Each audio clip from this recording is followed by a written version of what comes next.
Welcome everybody to Robot Builders Night Virtual for November 5th. As usual, we'll go around the table and see if anyone has a few minutes to update us on their projects. After that, we'll go into ad hoc presentations or questions, Stump the Club. And as per normal, the videos are being recorded and the audio and video is being recorded. So if you don't want to be heard or seen, make sure you turn off your microphone and camera.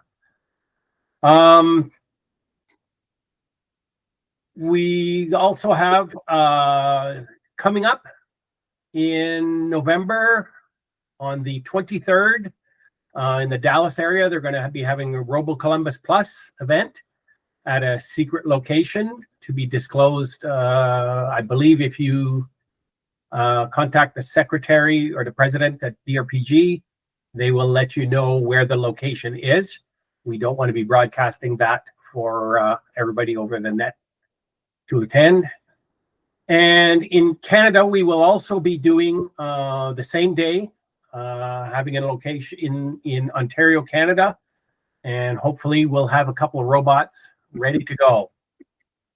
I see Tom crossing his fingers. I'm in the same boat. I'm deep into rewriting a program. So I'll update later on that.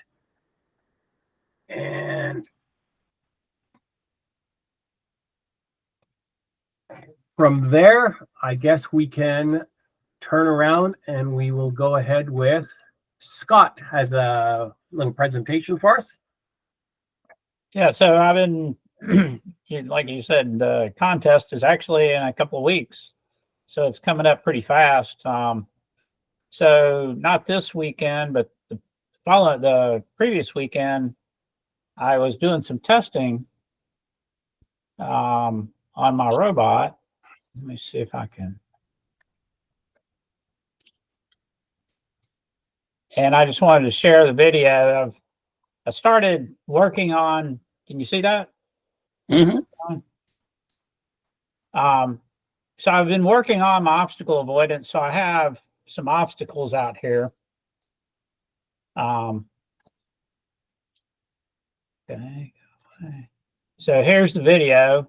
It does a pretty good job at the obstacle avoidance, but you just never know what kind of obstacle you're going to run into.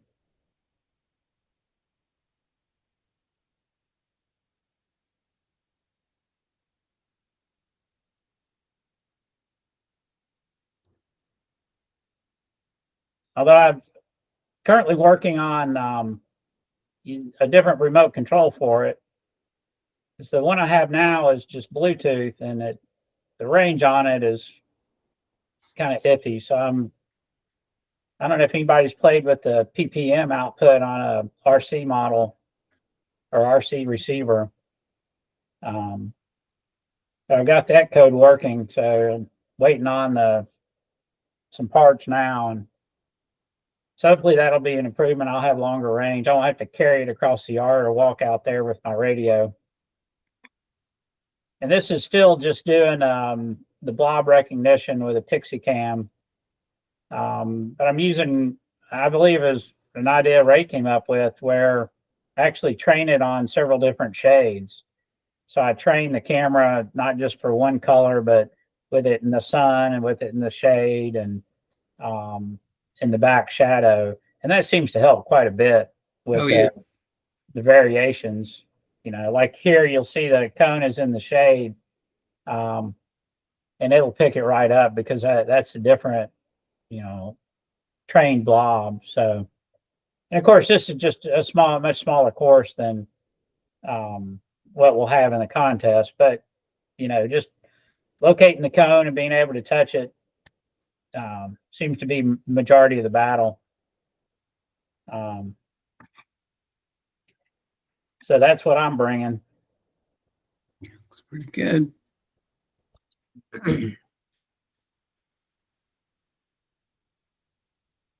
You're putting us to shame, Scott. Yeah. Scott, I can't even get near that yet.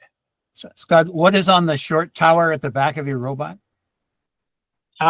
This is the IMU, actually the module I have is what's called an AHARS, which is Altitude Heading Reference System. It's actually a very expensive commercial AHRS. It's actually aviation approved.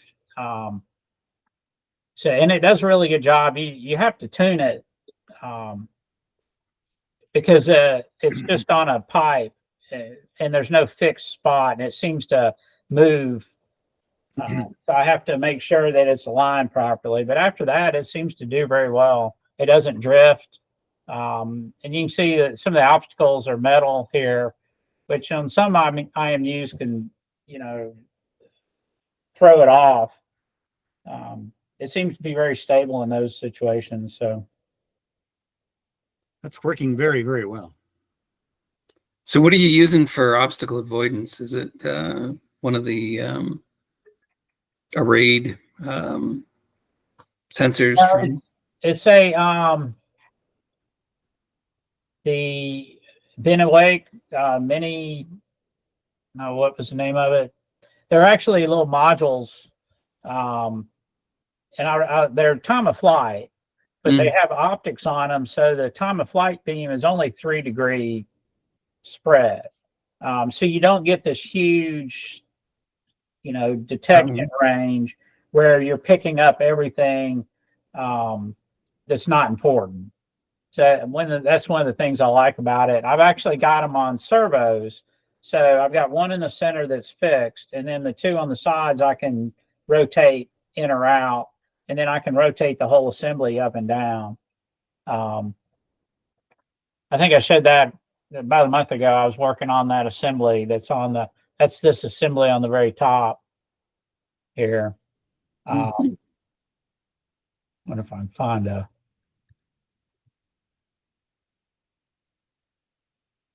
That's a decent. You can kind of see the 3 modules here.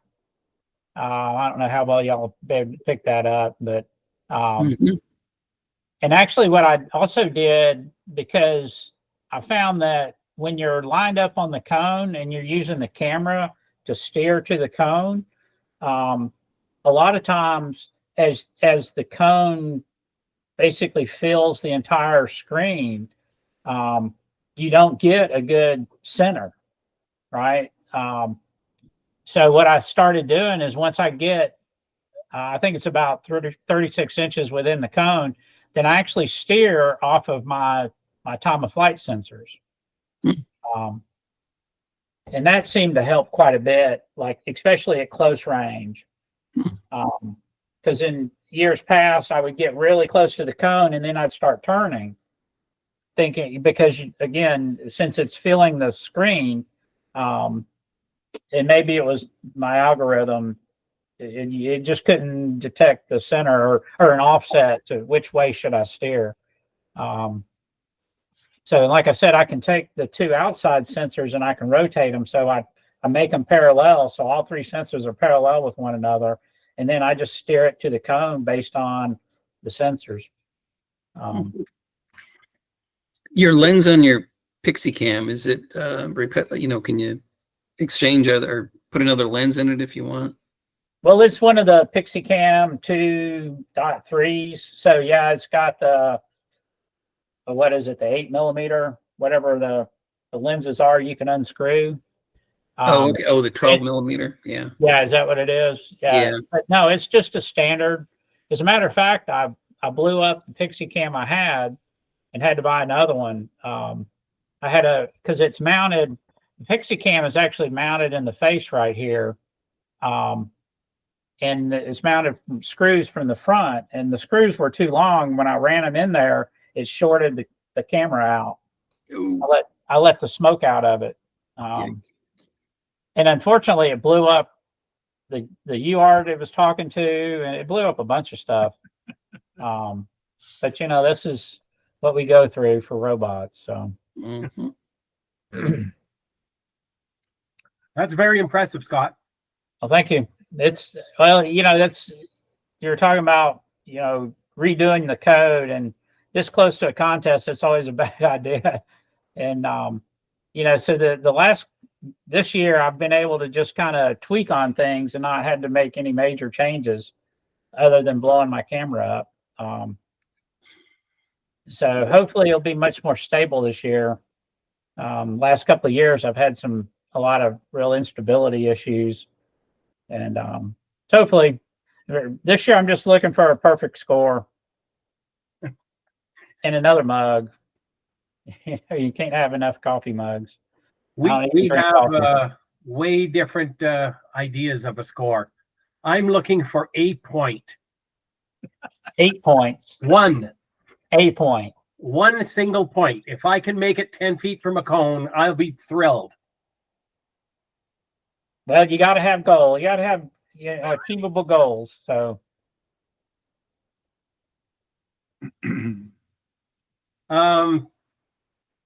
Ed or David had a question. Scott, is it your TF Mini Plus? Is it the sensors? Yeah, the sensor.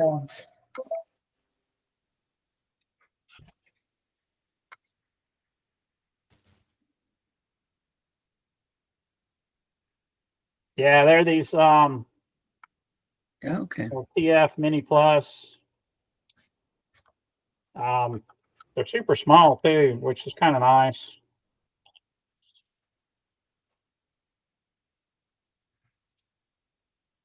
They have. Oh yeah.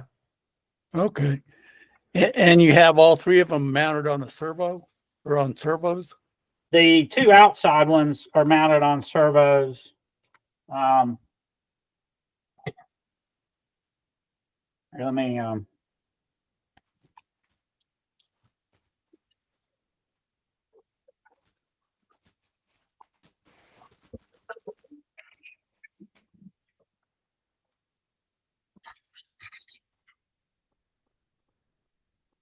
me see if I. So basically, you've got the outside ones here on servos, and then the whole thing moves up and down. Maybe that makes a little more sense. Scott, how high above the ground are your sensors and camera? Not very far actually, because this is the camera right here. Yeah. And it's, there's only, you got the bottom here, and on the ground, with the wheels on it, it's probably only about 4 or 5 inches off the ground. So probably about there, maybe. Okay. So that makes these sensors here, I don't know, maybe 14, 15 inches or so. I was just wondering for your camera, because does the grass interfere with your vision? No, the camera is actually tilted up, so this whole panel leans up. Right? Okay. But the camera, you can actually filter out, like I filter out anything that's above like the center of the screen, right? Because the cone's not going to be floating in the air. Yep. So, and then like if there's a red building in the background, which we've had in years past, then it kind of solves that problem too. You can get a better look at the sensors here with the servos on either end over here. Servos are mounted above your sensors. Do what? The servos are mounted above your sensors? No, they're actually below. In other they're words, below. the sensor's up here. Okay, there it is. And then the servo, this just turns it left and right. And then you got a third servo down here that tilts the whole assembly. This whole piece of aluminum here tilts back and forth. Let's see if I can move it. Don't strip a gear. Yeah, there you go. Okay. So, Scott, how often do you read your obstacle avoidance servos? Or not servo, your obstacle avoidance sensors? it's just a thread that runs as far as collecting data. And I basically consume the data. Everything runs on a 50 millisecond tick. Got it. Thank you. I analyze what's going on, what direction and what speed do I need to be going, and I do that 20 times a second. Yeah. So everything happens on that same cycle. I don't know. I think the sensors themselves update, I think, much faster than that. Because one of the drawbacks of these sensors, and you can get an I2C version, but these are UART versions. So you basically have to have a UART for every sensor. Got it. And even the I2C ones, I'm not aware that you can change the I2C address. So you still need an I2C bus per sensor. So that is one of the drawbacks of these sensors is you know, it's hardware intensive, if you will. But they work really well. The only problem I really had to kind of code around is when I got it outside and you truly have an unlimited range, you basically get a zero distance. Now inside, you never get a zero distance. I mean, even if it's kind of non-deterministic where you're hitting an edge of something, you still get a reading. It may not be close to, you know, it's still kind of an average. Like if you're hitting two objects, one's really close and one's really far, you're going to get some value that's between those two. But when I got outside, out in the yard, it read zero. So I was like, well, but one of the things you get on those sensors is a strength reading. So how much reflection did I get? So what I do is I look at that, and if I don't get any strength reading, or if the strength reading's not high enough, then I just discard that sample. And what I do is I have an array that the sensor keeps updated. So if I don't update that sample in the array, then it just falls back to what the existing one or the last reading was. And typically you're going to be getting readings constantly. So if you basically skip one, and that kind of helps your algorithm, because if you have, you know, a gap or all of a sudden you think there's an obstacle there because you're not getting a distance reading, then having that RAM buffer where you kind of filter some of that instantaneous glitch out seems to help quite a bit. Do you have any like tall grass you can point those sensors at and see, you know, if they work at all? Yeah, I mean, I've run them in the tall grass, and well, that's one reason why the whole thing, you can tilt it, right? Yeah. So if I start to get reflections from the grass, then I can tilt it up some. But what I've also found is that it's actually helpful to get that reflection so that you know that you have a distance, right? So you're not just, because in my software, if I see zero with a very small strength of a return, like I said, it just doesn't do anything. So right. Yeah. I would rather have a known value than something that's going to be intermittently unknown. So typically what I'll do is I'll rotate, because I have a software variable where I can set the angle. And then from that base, the IMU, as the robot tilts up and down, the pitch of the robot, it'll actually, you know, rotate the sensors accordingly. But I'll rotate those up until I kind of start seeing a steady reflection from whatever the surface is, whether it's tall grass or, well, you know, like where we run the contest, right? There's big clumps of grass. So there's big divots and very steep hills. So hopefully they'll get past that. But yeah, I'm impressed with these sensors. They work. I had them on burp last year, right? And they were just fixed. They were just sitting on brackets. But you were there, right? You know, it went around the bushes really well. It didn't run into anything. Yeah. So, I'd like to have, you know, a couple more sensors, but like I said, each one uses a UART port. So, and right now it seems to be doing pretty good with 3, and especially since I can rotate the 2 outside ones. You know, I hadn't been able to get sophisticated enough, because what I wanted to be able to do is kind of follow the edge, like when you're going around an obstacle, especially like there's an edge on it, like you saw in the video where I have just a piece of wood and a wagon, right? So I want to be able to try to kind of follow the edge so that I know exactly that I'm going around. Because if you're just looking too far ahead, then a lot of times with the wide wheels that I have, you know, it'll still clip the obstacle. Oh yeah. So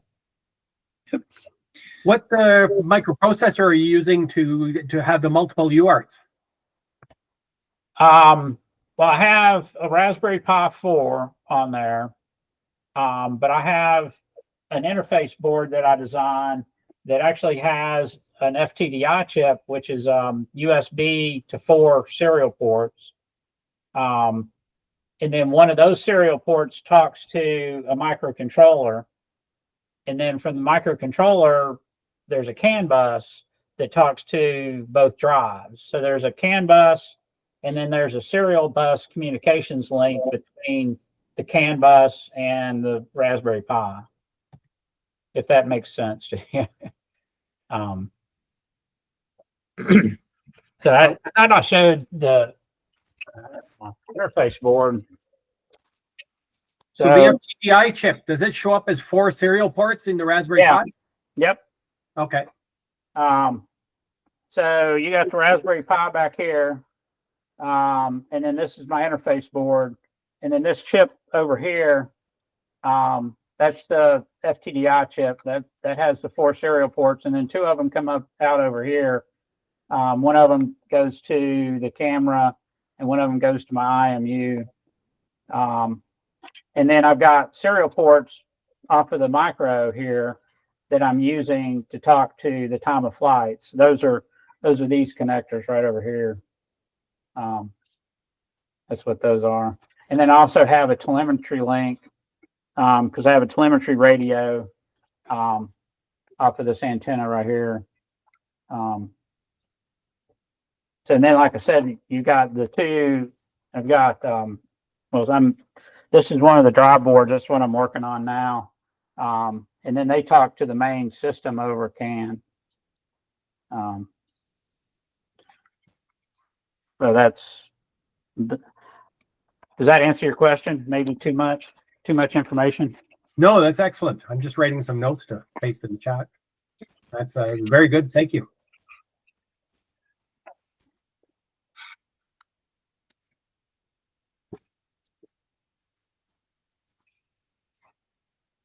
So that's my entry for the contest.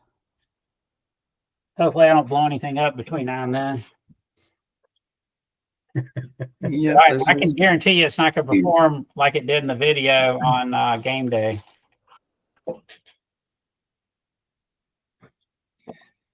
Well, if they have wagons and boards out there, you'll be good. So I'll bring them with me. there you go. Well, I was actually worried about the wagon showing up as a cone because it's kind of a faded red. Yeah. But I haven't had any trouble with it in the testing I've done this year. In the years past, I had to put the piece of plywood in front of the wagon to cover up the red. Really? Wow. So it was that close, huh? Or thought it was that close in color? Yeah. Well, like I said, training it on multiple colors and, basically having the software, because at one point the software only reported, blob 0, right? Because it comes out as an array. So even because at one point I was training it for multiple colors, but the software was never reporting the other colors. So I was lucky to find that bug. I was like, oh, this is why it's not working. So anyway, yeah, I've kind of gotten away. I had a 2. Oh, were you finished, Scott? Yeah, unless anybody's got any more questions. Thank you, Scott. Yep. Ray, you're up, I guess. Okay. Yeah. Well, I think kind of like Scott, I started out with a 2-wheel differential drive platform, but kind of the things, I don't know if you can tell me if you've experienced that or not. It's even though it seems to have pretty good weight balance. If it goes down too steep of a slope, it would actually tip forward on the front bumper. And I was kind of surprised by that. It's not going fast enough to do like a wheelie, you know, and that would actually, I think, push the front end up, not down, right? Anyway, so that's why I wanted to go to a 4-wheel drive platform. It seems very stable. There are a few instances where the wheels would just be spinning. I didn't seem to have enough traction just with 2 wheels. The caster in the back, just because of the layout, I can only stick a 3-inch caster and have the platform be level instead of, you really want it level with a caster. Anyway, so the current platform is this. It's primarily Go Builda to the frame. That's all the silver stuff. It has 10-inch wheels, and it's belt drive. So there's just 2 motors, but there's connected with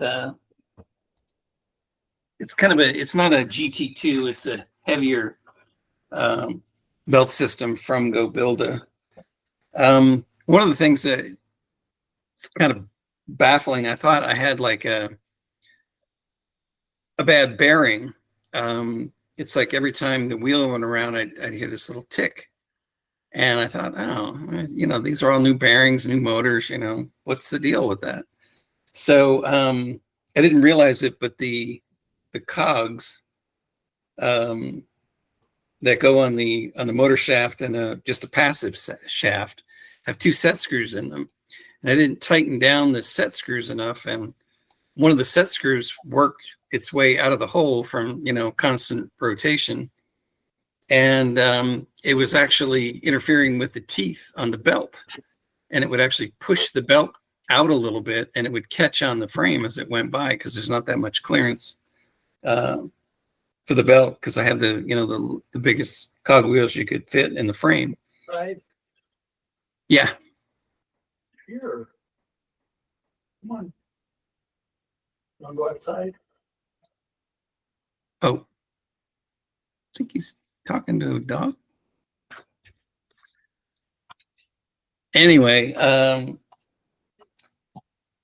so, and I had done another 4-wheel drive platform. It was all homemade. It didn't use any Go Builda stuff.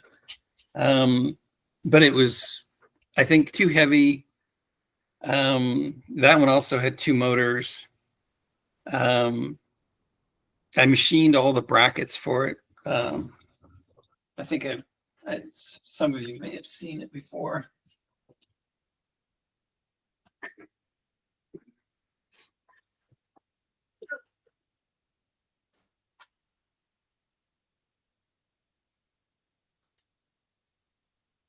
Anyway, so this one, it has 2 right angle. It's like a worm gear motor. 2 of those. It's chain drive. It's the same 10-inch wheels. I use 1/2-inch shafts and sprockets that had keyways in them to attach everything together so it wouldn't slip. But it probably weighs, if I had to guess, 17 pounds or so. It's pretty heavy. And the motors drew like 4.5 amps each. Yeah, and carrying those around across the yard when they break down, weight becomes a real issue. Yeah, so yeah, you don't want to have to carry something that heavy.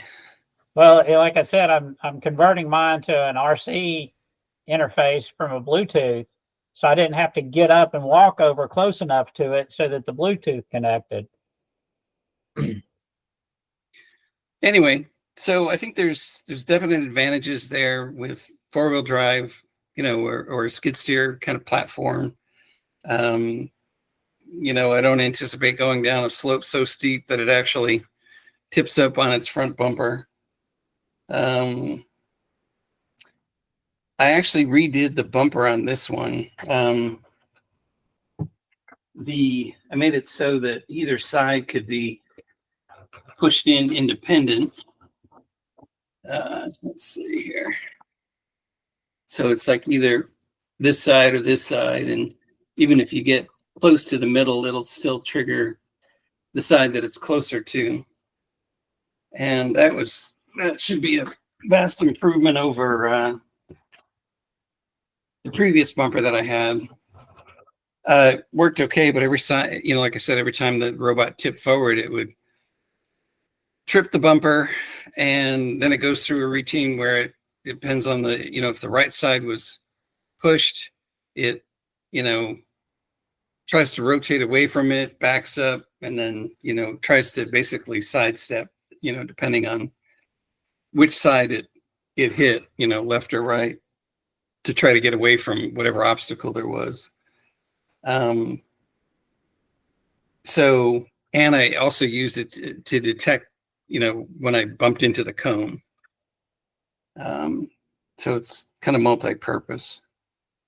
But so I don't know. I've just got to, all the stuff worked before. I did change the processor. I think there might be something going on with the soft serial port, because I tried using the camera today and it just didn't work. So, and like I said, I think this cable has like a frayed wire in it for the B&O 055, but I would pull that off and go through the calibration routine and then stick it back on the mast. And so hopefully everything will be tested and I'll be ready to go. So I'm still using the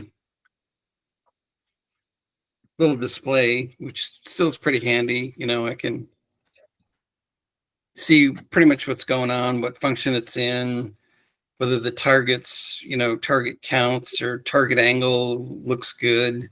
I've got the GPS coordinates, the meters to go, the heading, encoder counts, battery voltage, main battery voltage, all on the display. So if something, you can kind of tell if, something is wrong, or at least which function you're in, and, something isn't working. So it kind of narrows it down pretty quickly to,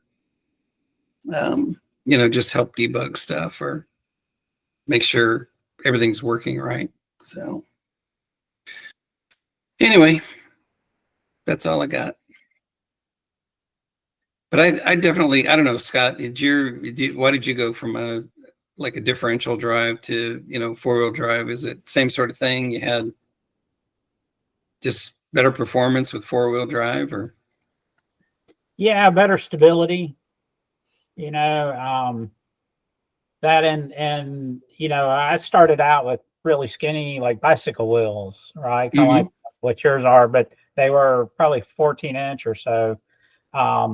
And yeah, when we had the contest over by over in Denton, I got stuck on the hill. I had to go over and kick it because the wheels were just spinning trying to get up the hill. Yeah.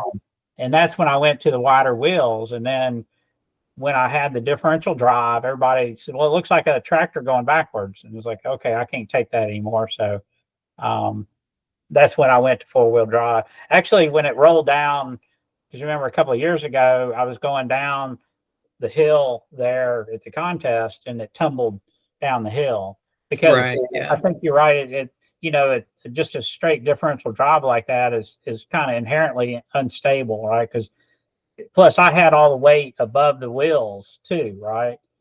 Yeah. Which of course makes it a lot more unstable. So with four-wheel drive, I was able to lower the center of gravity as well as, make it a lot more stable. Yeah, with the 2-wheel drive, I only had like 3 inches of clearance, and with the 4-wheel drive, I've got like 4 inches. So it gave me just a little bit more clearance. So yeah, actually on that lawnmower that I was driving around with RC controls, I actually increased the width of the wheels on that thing, and it can, if you break one side, you can pretty much steer the whole lawnmower with it, even though it's not really designed to do that, because the engine's up front. It's a lot of weight. So is the gas tank and all that stuff. But the wider wheels have so much traction that it can actually force, turn the platform without actually using, steering in the wheels in the front. So,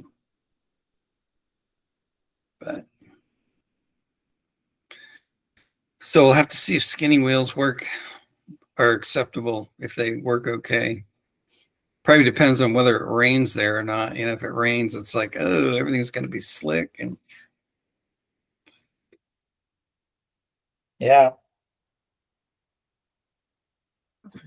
so anyway, that's all I had.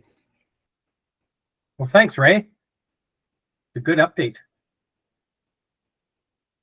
And we're not hoping for rain here. We're hoping that it doesn't snow. Well, we don't want rain either. Well, not really rain either. So, Tom, I believe you're next. You were going to give an update. Okay, I will, having listened to Scott and Ray, who are clearly par excellence in this whole business of building good robots, will regress a little, and I'll talk about some of my entry-level developments. I'm going to share some stuff here. Window. Looks like that one. 3 things I'll talk about. 2 of them are on this presentation slides.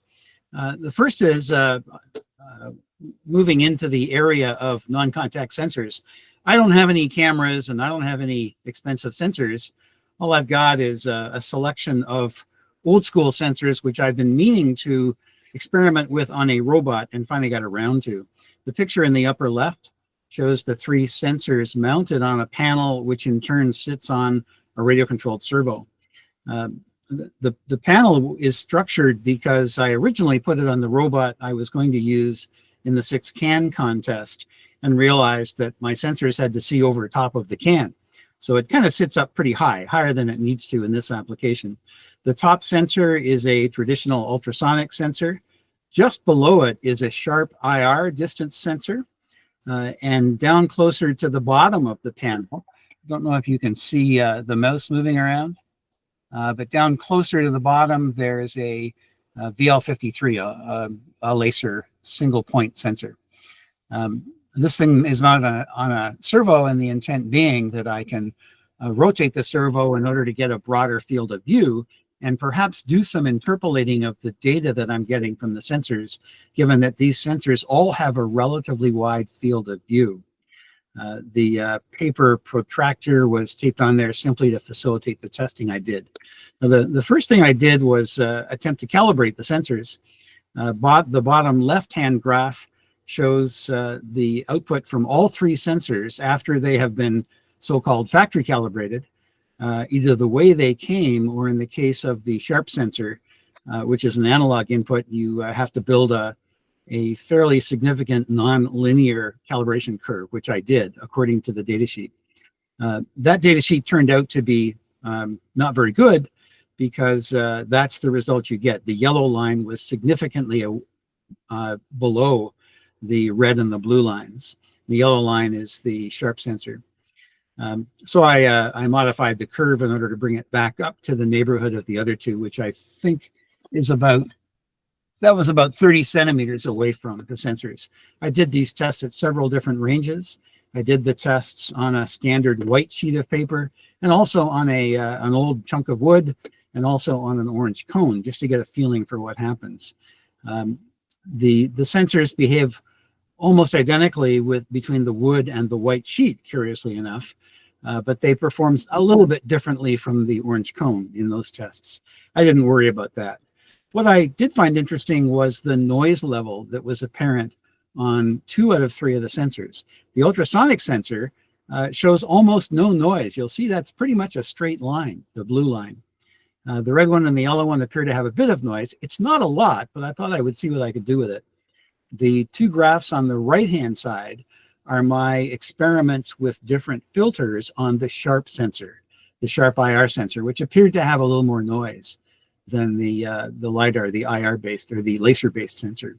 The scale is very small on these. It's only about 1.5 centimeters top to bottom on those graphs. So there isn't a whole lot of noise that I was trying to get rid of, but I thought I would play around a bit and see. The top graph shows a series of single pole low-pass filters, FIR filters, with different alpha constants.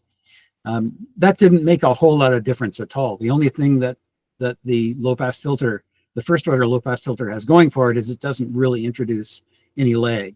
It doesn't do a whole lot of filtering. I apologize for the fact that they're all black and gray.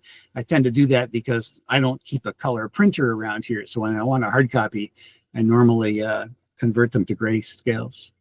The bottom one, I started to experiment with moving or exponential moving filters, exponential smoothing filters. You can see they make quite a bit of difference, although they introduce a bit of lag.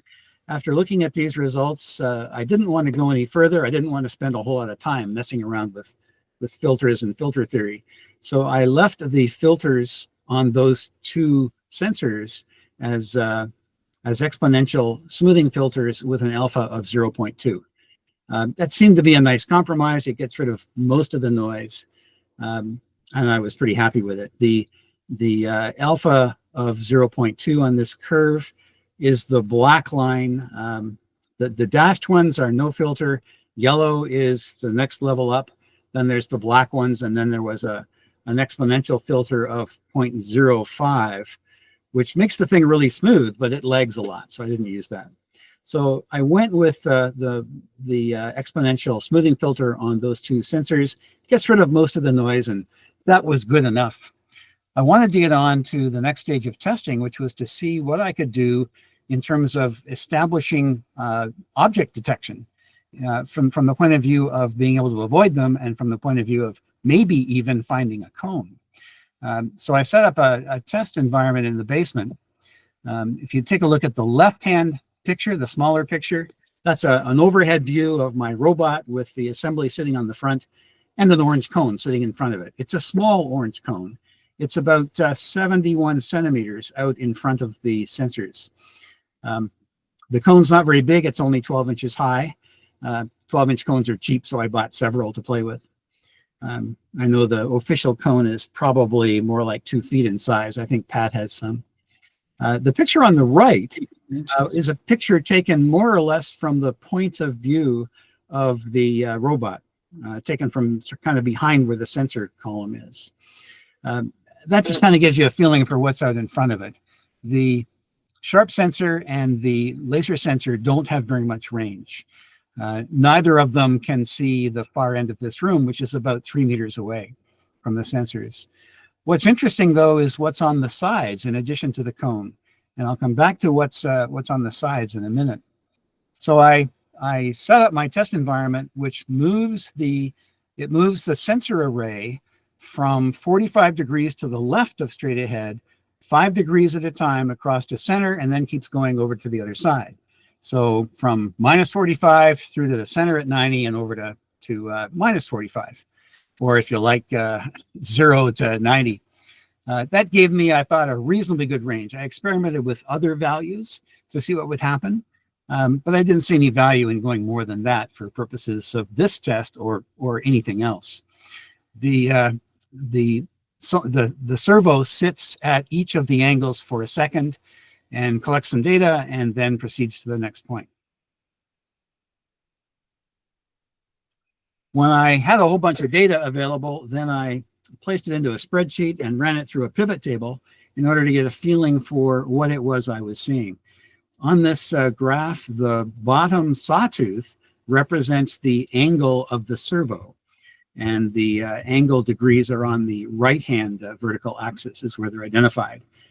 I also placed the, in bigger numbers so you could see it, the extreme ends. So the middle of the diagram at the bottom, you'll see the servo is at 50, or to the left-hand side, to the right-hand side is 50 degrees in this case.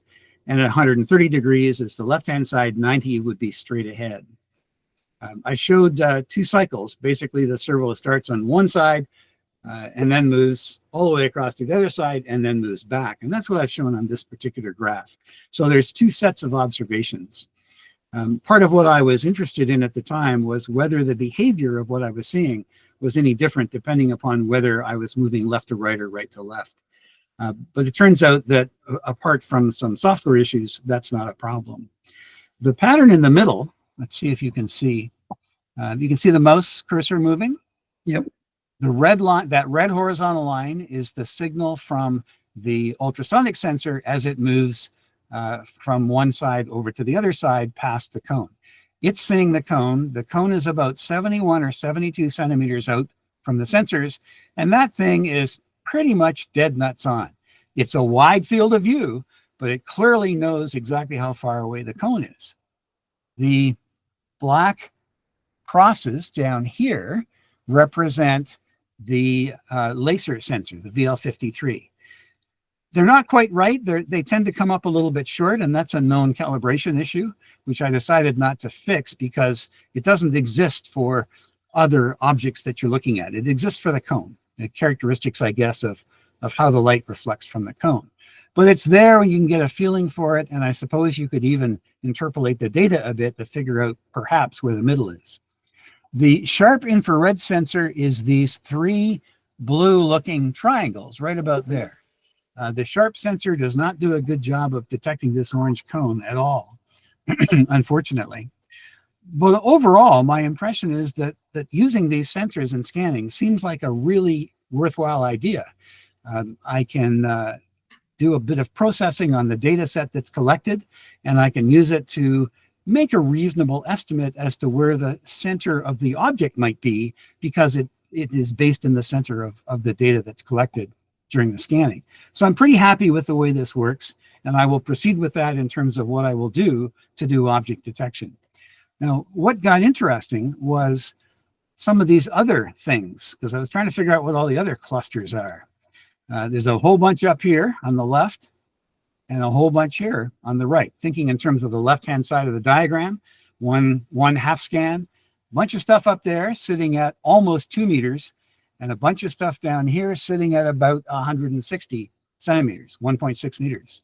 Now let's just go back to the picture. The reason I included this big picture is because the smaller cluster of red dots on the right-hand side is that brick right there. These appliances all sit up on bricks because in the past I've had some water in my basement. So that brick is being very nicely detected by the ultrasonic detector. And so is this one. You can just see the edge of a brick right there.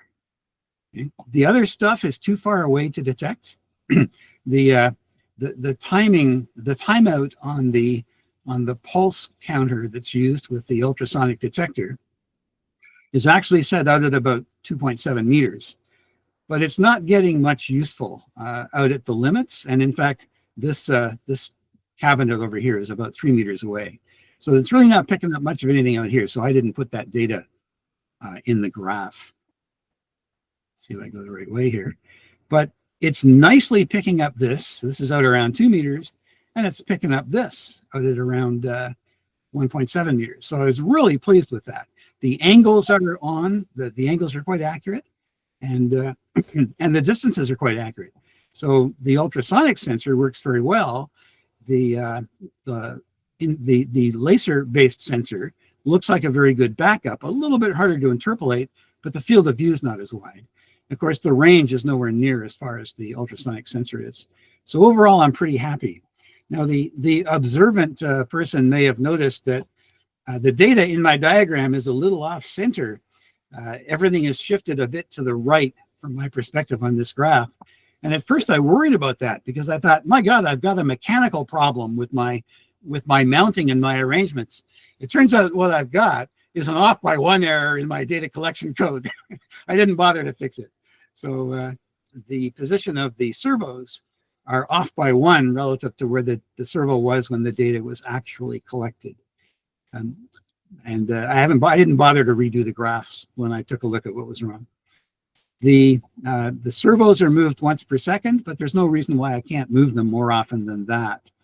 For purposes of diagnostic work, I have a 200 millisecond loop that runs, which is what I use to collect this data, or at least what I use to export the data out of the robot and capture it in my PC, which is why you tend to see 3 or 4 dots on every one of these points. The data sensors themselves are sampled as part of a 20 times per second loop, a 50 millisecond loop. And the data is simply stored in the global data structure until I want to go and get it and use it for something. So overall, this whole process of setting up sensors, manipulating them, collecting data from them, calibrating them, has probably worked out, I think, quite well. I don't know what other people's experience has been with these early generation sensors, but this looks fairly promising for me until I get to the point where I can, justify a $100 camera to put on my robot, which I'm nowhere near ready to do yet. So I'm pretty happy with that. Any questions on my sensors? Mm-mm. Yeah, it looks pretty good.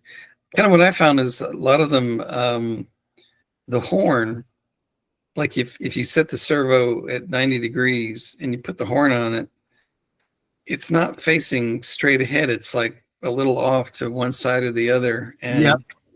I've made servo mounts that tried to compensate for that so that you didn't have to, Yes, I've fiddled several times with the mounting on the servo. To be honest, I'm not going to worry about it because relative to all the sources of error here, that's not a very big one. Mm-hmm. Yep. So my error analysis says, let's move on. But I may come back to it later if I decide it's an issue. But so far, it's getting me the kind of things I want, primarily to do obstacle avoidance, because I don't have to, I'm not trying to clear stuff by a centimeter. When I see something and I'm going to clear it, I'm going to clear it by a fair ways, probably. We'll see where that goes next. That has yet to code that has yet to be written. Anything else? No. Okay. Now, I've talked in the past about attempting to gather some speed information from this surplus store radio-controlled truck that I'm using as a chassis. I had added magnets and Hall effect sensors on one wheel to try and get some data. And it works, kinda, but it's pretty noisy and it's pretty low resolution. In the past, I've attempted to use that data in traditional PID loops to do some speed regulation because this toy truck chassis is also underpowered and it really needs a lot of help to try and keep it moving. I've given up on the conventional PID loops and I'll come to what I'm using instead in a moment. But first I had to make sure I had the best possible speed information to the extent that I could. The speed feedback from the wheel is very noisy. The noise on this graph is represented by the dark red waveform. So you can see that it bounces all over the place. Part of the reason why it's bouncing is because I took this data from a test of the speed regulator and the speed regulator's target speed was moving around a little bit. I'll come to that in a minute, but this thing is still noisy no matter how you drive it. So I wanted to filter it a bit. Simple first order low pass filters don't do anything for this. I played around with exponential smoothing, but you need a lot of exponential smoothing to make much difference. And exponential smoothing isn't really the right kind of filter to use for this application. So I built a moving average filter that I could play with. It's got 16 slots in it and some mechanism to allow me to vary how many of the historical samples are actually used in the moving average. And that worked out really well. They're easy to implement and they do a nice job of averaging and then they're over once you consume the number of samples you told it to use. So I'm really happy with it. And that's the red line that you can see in this diagram. The blue line was an exponential smoothing curve.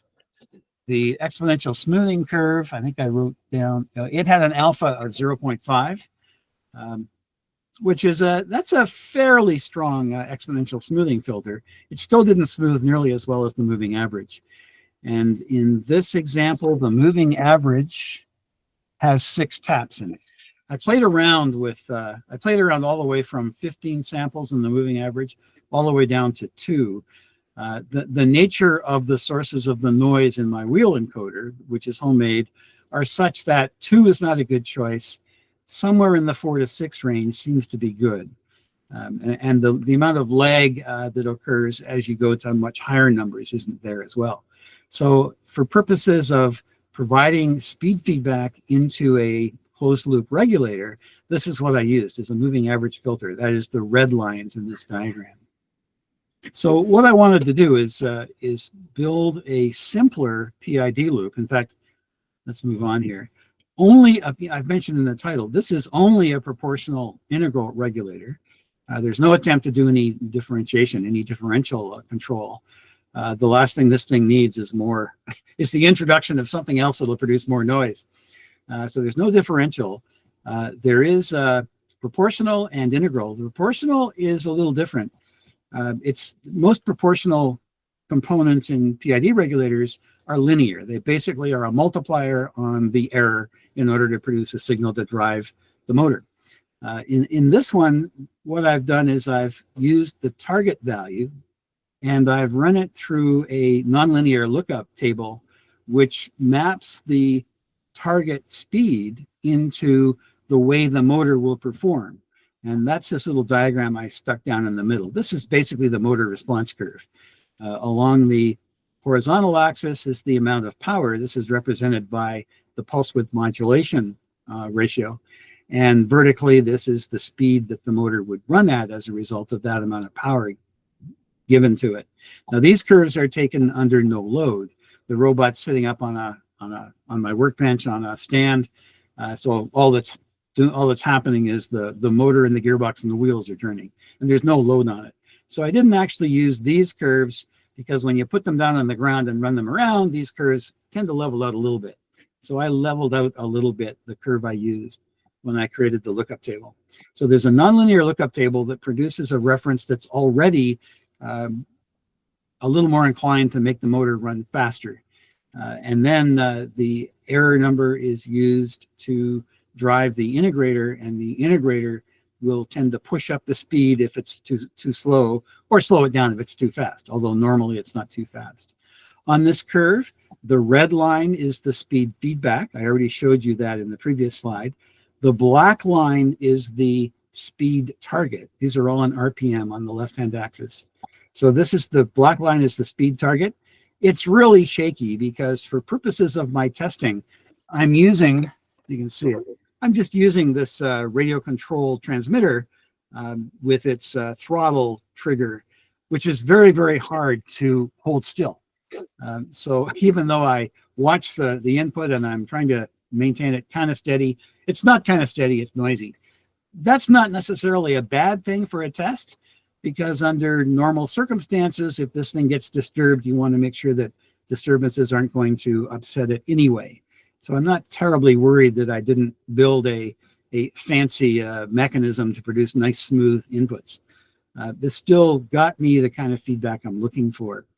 The purplish looking dashed line is the signal that goes to the pulse width modulation controller that feeds power to the motors. And you can see that it initially responds nicely to the fact that you're asking it to go to a certain speed. And then the green line, which is the integrator, begins to kick in because the motor takes its own sweet time. The red line takes its own sweet time to catch up. So the integrator begins to integrate. It eventually catches up, does not a bad job of matching the target speed.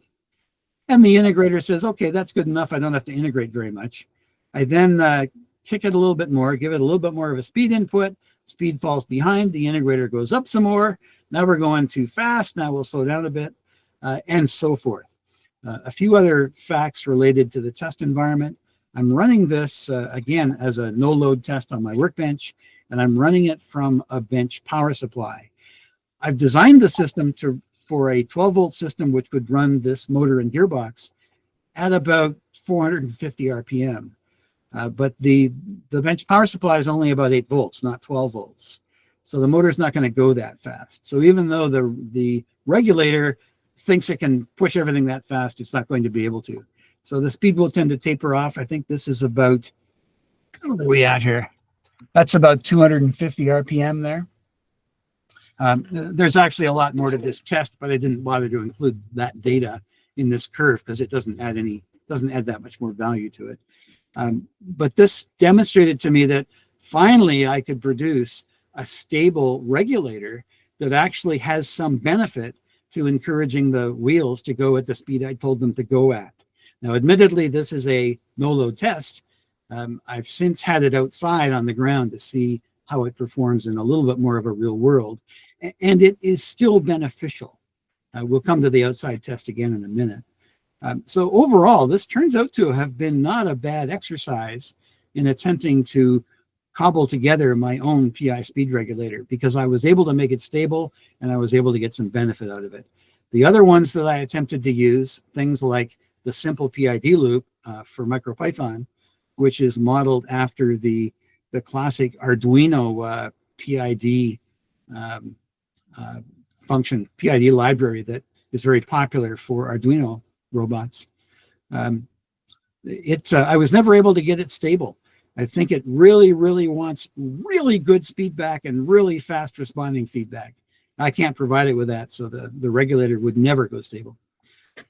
So overall, that worked fairly well. Another test, a little bit more detailed result.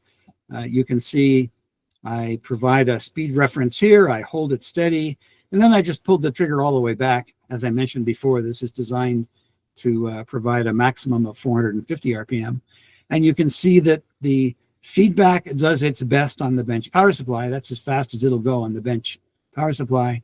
Meanwhile, the regulator is attempting to drive the reference out to the pulse width modulation component in order to push it all the way to the top with the aid of the integrator, and the integrator is pushing.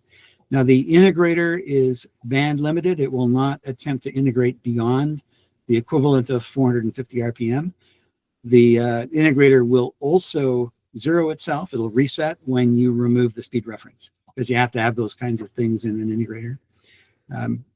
Overall, I'm reasonably happy with the way this works, and I would continue with it, except my chassis, as I determined again in my tests out in the backyard, is still, even with this mode, is still kind of a gutless wonder. So in the course of my testing this afternoon, when it was running with a 12 volt, a 3S battery pack, still not good enough. So I brought it in and cobbled together a 4S battery pack, installed that, took it back outside. Certainly better, but it's still not there. and I don't know what's going to happen to that poor motor. That's well above its rated voltage. So hence my efforts. Probably tomorrow, I have another chassis here that is substantially more powerful, even though it's smaller. So I will see if I can port my deck full of electronics over to the new chassis. We'll see what happens. So you guys aren't the only ones building new sets of wheels at the last minute. We'll see where it goes. Any questions? So you don't smell anything yet from the motors? It's not yet. I'm awful tempted to just leave the sucker at 16 volts, but I might. We'll see. It'll run really fast, but for a short period of time. Yeah. Well, unfortunately, Ray, it doesn't even run really fast except on flat ground. Put it on a driveway, right? Put it on a flat area, and it runs fabulously. Put it in the grass. Nope, not anymore. And that's been the problem. So it looked really good when I was running it around in my basement or on my driveway. But as soon as I put it out on some rough ground, I took it out to the Battlefield Park where we're going to hold this thing. It basically didn't go anywhere. And that was a bad time. Wow. So I haven't been able to fix that. So we'll see.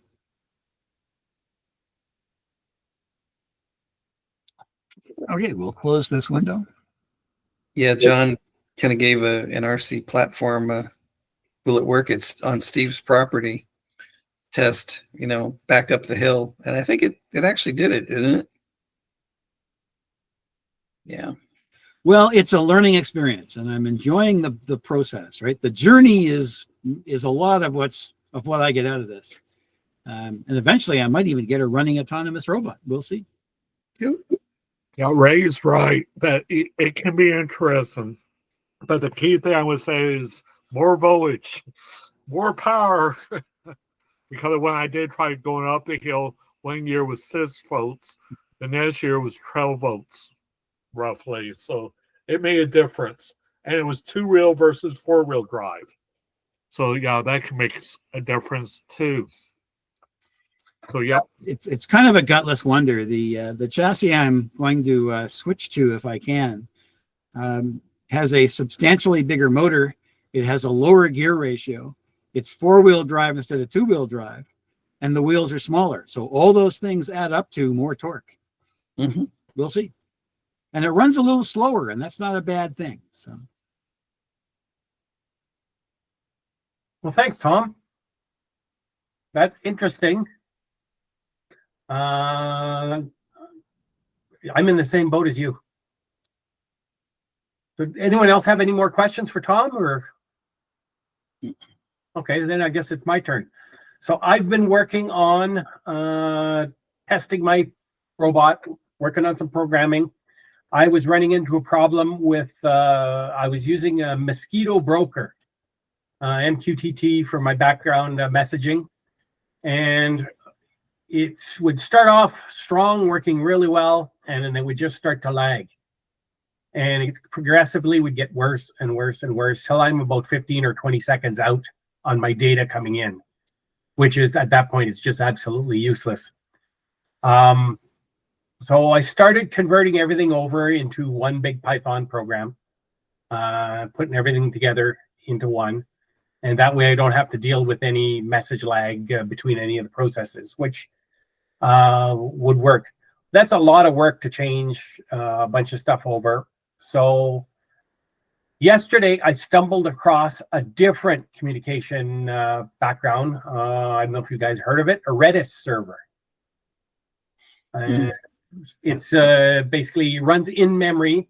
So you can get a Redis server for Raspberry Pi, runs in memory, and it's very, very fast. The beauty of it as well is that there's no queue. There's no message queue at all in it.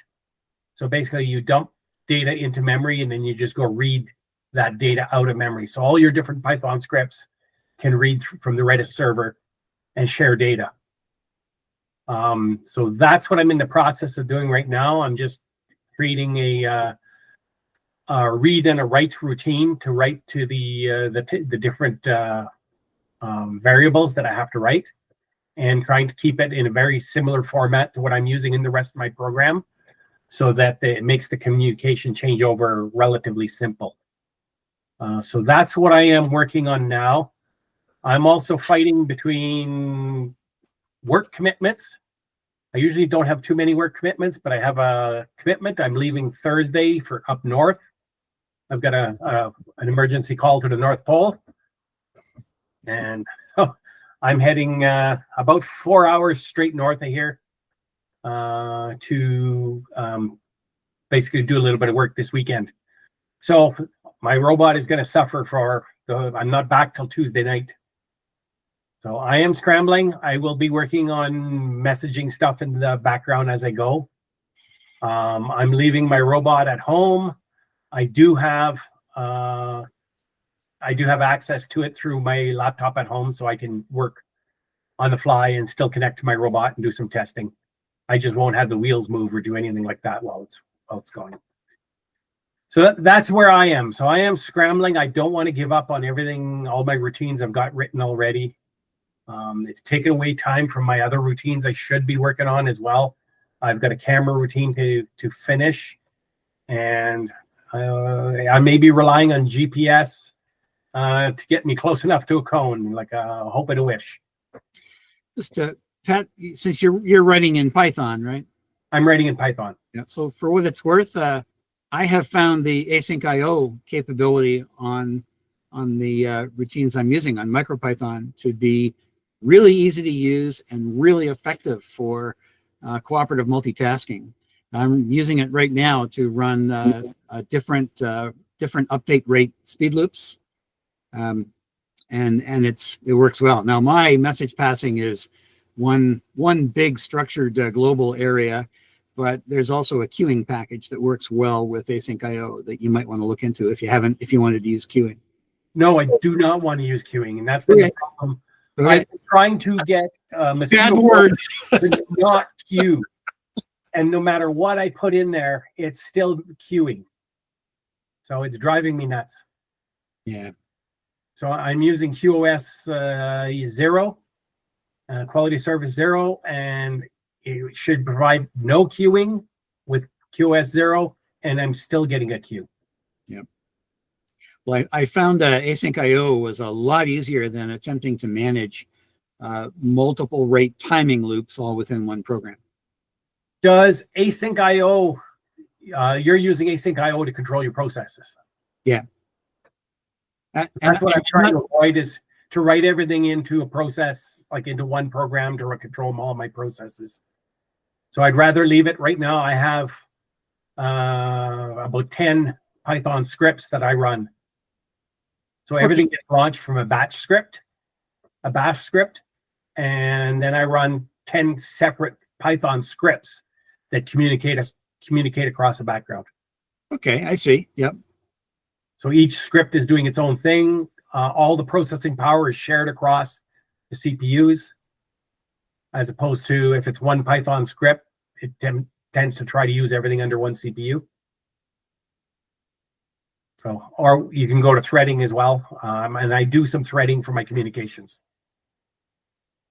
So my serial communications, I do callbacks and stuff like that. Now, I did have some callback stuff with MQTT.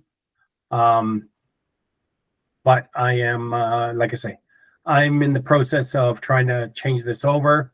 I've had very promising luck this afternoon. I started around 4 o'clock this afternoon, and I'm getting some good luck working across with this. So I'm hoping to have a solution in place for when I come back to be wheels on the ground and moving. Good stuff. That's it for me. I don't know if anyone else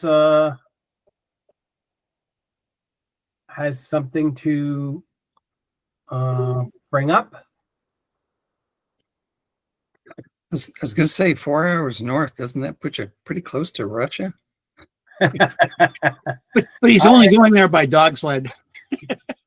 Yeah, we were looking at the weather forecast, and it's supposed to be like above freezing the whole time.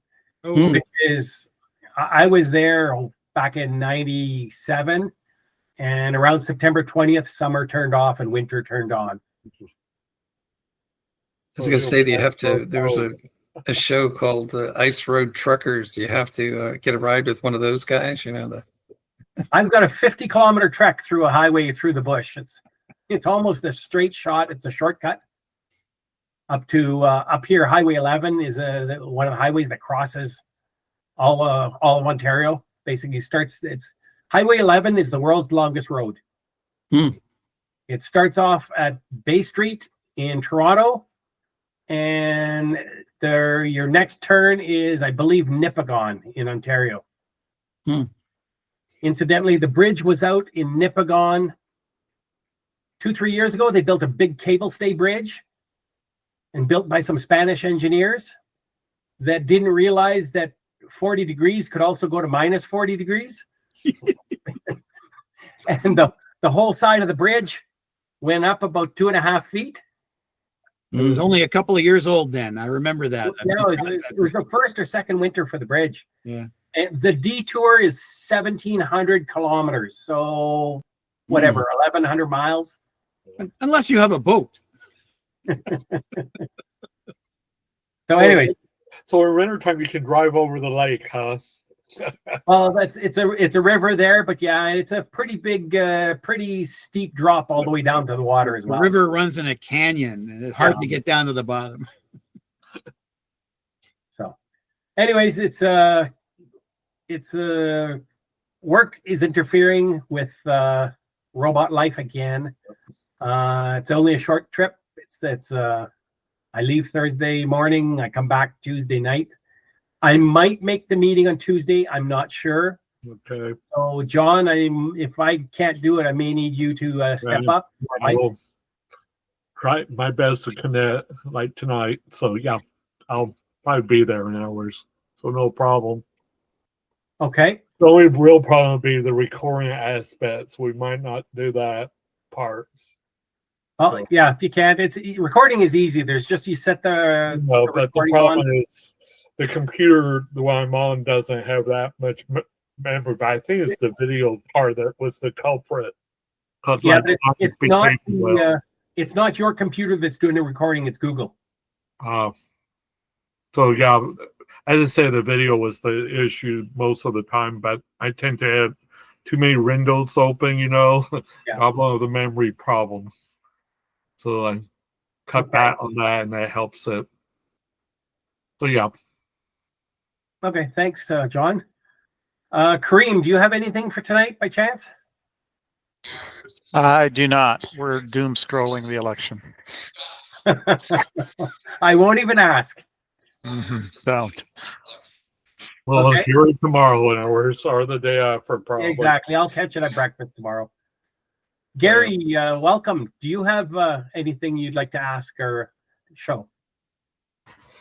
No, I'd just hadn't stopped in for a bit, so thought I'd take a look and see what everyone else is working on. I work for a little startup, and we're pretty strap constrained, cash constrained right now. So I've got a whole bunch of stuff in the AliExpress cart ready to order whenever it can come in. But mostly, just brushing up on some of my Python stuff and trying to get a little bit more proficient at it. Always good. Practice is good. I've been doing learning. I'm doing most of my robot is programmed in Python. And then some of the Arduino stuff is C++. But it's definitely, there's a few of us working on Python based robots. So if there's nothing else tonight, Okay. I guess it's going to be an early night. Jim, just to confirm, I got the email from you okay, and I'll follow up a little later with some more stuff, and we can get together in a face-to-face if you find that useful. But I'll be in touch with an email. I could give Thank a you, Tom. 30-second Thank you, Tom. teaser Okay, get a 30-second teaser. of Okay, something well, maybe I can share next week. Perfect. That'd be great. A good hanging point for our next meeting. A cliffhanger.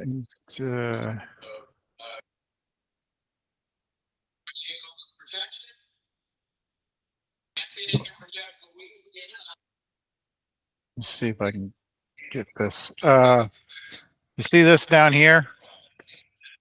Yep. Robot So arm. that's the robot arm that I shared previously. Mm-hmm. This right here, so right on the tip of this is a D455 RealSense camera. It's a depth camera. Yep. So that's what you're seeing up here. So it's mounted on this arm. This is running inside. This is running in RAWs. So this is part of what the node graph looks like. So there's this driver that is listening for hand pose and joint states. And I'm just using the standard joint state publisher app to deliver it. So normally you'd have autonomous code delivering the joint states. But where to go? There it is. Oh, me minimize this. So, these are the joints that are being published. So from the bottom, the top is really the bottom. So this is the pan basically, the rotate or the turret. So I can rotate it back and forth. This is the elbow joint. No, this is the shoulder joint.